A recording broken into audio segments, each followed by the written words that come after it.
আসলে ওই ধরনের লেখালেখি করতে চাই না যে জামাই বউ বিয়ে করলো, কিভাবে প্রেম হলো, লিখে ফেললাম, শেষ। আমার হুমায়ুন স্যারকে অনেক পছন্দ, যার কণ্ঠ শুনলেই মানে একটা হার্টবিট শুরু হয়ে যায়, সেটা হোক আতঙ্কের, সেটা মানে বাঘ গর্জন দিলে যা হয়। মান্না ভাই সেরকম একজন মহানায়ক ছিল। যারা যারা আমার মুখ গনে বরিশালের ভাষা শুনতে চান, দীর্ঘ অনেক বছর পরে আমি আসলে বইমেলায় এসেছি। এত বছর আসা হয়নি, আসলে আমার অনেক কাজের প্রেশার থাকতো। আর এখন যেহেতু কাজকর্ম করছি, আর আমার খুব পছন্দের ছোট বোন সিফাত, আমি ওকে অনেক অনেক ভালোবাসি। ও বুক লঞ্চ করেছে, তো আমি ওই দিন আসতে পারিনি। সো সিফাত যে আমার জন্য অনেক স্পেশাল, এটা ফিল করানোর জন্য আজকে এখানে আসা। আমার আরও একজন কলিগ আছে আরফান ভাই, তারও একটি বুক লঞ্চ হয়েছে, তো আমি এখান থেকে ওইখানে একটু যাব। আমাদের টাইমে ভাই বই পড়াই চলতো, গল্পের বইটাই আমাদের টাইমে চলতো। এখন তো সব গুগল, ইন্টারনেট, হাবিজাবি। আমার হুমায়ুন স্যারকে অনেক পছন্দ, তো ওনার লেখার প্যাটার্নও আমার অনেক পছন্দ। সত্য গল্প ভালো লাগে, আমার একটু হরর গল্প ভালো লাগে। আমার আসলে আমি বুঝাতে পারবো না আপনাদেরকে, আমি কারণ গল্প পড়ে পড়ে আসলে এতদিনে যে অভিনয় বই পড়ে পড়েই শিখেছি, হুট করে আসছি আর শিখছি এরকম না, আমাদের অনেক পড়তে হয়েছে। সো আমার সব ধরনের বই ভালো লাগে, রোম্যান্টিক গল্প, রুহি।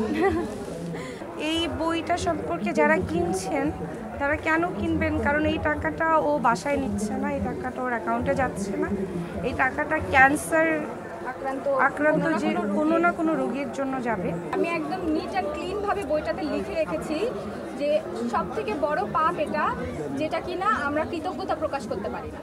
ঠিক আছে, আমরা সরি বলতে পারি না। আমাদের ইগো প্রবলেমটা কোথায়, কেন আমরা গিলটি এটা জেনেও আরেকজনকে সরি বলতে পারছি না। গল্প এখন আমার পছন্দ করি, যে নাটকগুলো আপনারা দেখেন, গল্পটা আমি বলতে পারি, কিন্তু লেখালেখির মতো এখন ওই প্র্যাকটিসটা আমার নাই। আর আমি আসলে ওই ধরনের লেখালেখি করতে চাই না যে জামাই বউ বিয়ে করলো, কিভাবে প্রেম হলো, লিখে ফেললাম, শেষ। শুটিং আমি করছি, কিন্তু শুটিং যেটা সেটা আমার জনরার মধ্যে। তো এই মানুষগুলোকে আমি ছোটোবেলা থেকে দেখেছি, এই মানুষগুলোকে আমি অনেক বছর ধরে চিনি, দে আর লাইক মাই ফ্যামিলি। সো শুটিংয়ে আমার প্রবলেম হয় না। আর টোটাল ইন্টারভিউ দেখার হয়তো অনেকের সময় হয় না, এই জন্য সব জায়গা থেকে একটু একটু কাট করে অনেক কিছু বানিয়ে দেয়। তো আমি বলেছি আমি কম করব, বিকজ আমি মানে বিজনেস স্টার্ট করেছি, তো আমি এমনিতেও একটু কাজ কম করব। আমি কাজ করব না যে বলিনি, কাজ করছি, মানে শুটিং আমি করছি। আমাদের যে ফাউন্ডেশনটা, সেটা নামই হচ্ছে Bangladesh women fashion designing society. আমাদের অর্গানাইজেশনটা সব মহিলাদেরকে নিয়ে কাজ করে, যারা কাজ করতে পারে না তাদেরকে প্রশিক্ষণ দেওয়া হয়, এবং সেখান থেকে শো স্টপার থেকে গত 21 এবং 22 তারিখে হয়তো আপনারা দেখেছেন একটি ফেয়ার হয়েছে, এবং মার্চের 13, 14, 15 আমাদের আরও একটি ফেয়ার হবে। সো আমরা মহিলাদেরকে নিয়ে, উদ্যোক্তাদেরকে নিয়ে এরকম প্ল্যান করছি, কাজ করছি। আমি আসলে যে সময়টা মান্না ভাইয়ের সাথে কাজটা শুরু করেছিলাম, ওই সময়টা আমি আসলে নিজেও অনেক কিছু বুঝতাম না, এবং মান্না ভাই আসলে ডিরেক্টর, এবং মান্না ভাই আমাকে অনেক কনভিন্স করার পরে, আমার মাকে অনেক কনভিন্স করার পরে আমরা সিনেমাটা শুরু করি, আমরা একটা গান করি।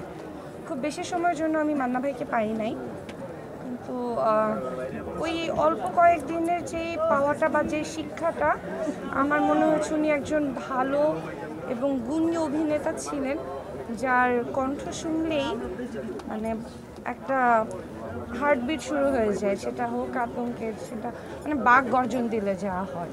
মান্না ভাই সেরকম একজন মহানায়ক ছিলেন। এটা মান্না ভাই না থাকলে, তার চোখে যদি আমি না পড়তাম, তাহলে যে আপনি চলচ্চিত্র নিয়ে কথা বলছেন এটা হয়তো হতো না, তখন আমার শুরুটা হয়তো ছোট পর্দা দিয়ে হতো। কোনো কারণ নাই, আসলে আমাকে নাটক বেশি টানে ফিল্মের থেকে। যারা যারা আমার মুখ গনে বরিশালের ভাষা শুনতে চান, ইউটিউব আছে, ওইখানে যাইয়ে সুন্দর মতো সার্চ বাটনে ক্লিক করবেন, সার্চ দেবেন, খোঁজ দেবেন, নাটক সুন্দর মতো দেখিয়ে নেবেন। যারা যারা বরিশাল দেখতে চান, অত জায়গায় জায়গায় যাইয়ে বলতে পারবো না।